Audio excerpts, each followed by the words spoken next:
חי"ר בית חזייה, 30.7.2014, מבצע צוק איתן.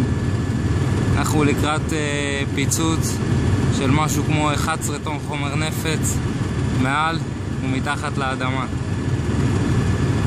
פיצוץ יוקדש לזכרם של שלושת נופלי הגדוד מתחילת המבצע: מיטי אורי זיכרונו לברכה, גיא בוילן זיכרונו לברכה ומושיקו דווינו זיכרונו לברכה.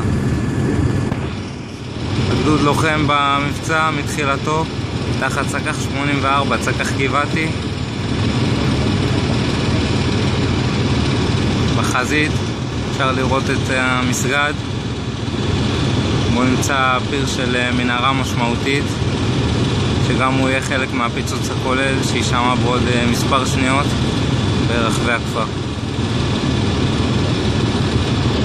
ברגעים אלו נותן מפקד הגדוד את הפקודות בקשר החטיבתי ובקשר הגדודי. בעוד מספר שניות ישמע פיצוץ.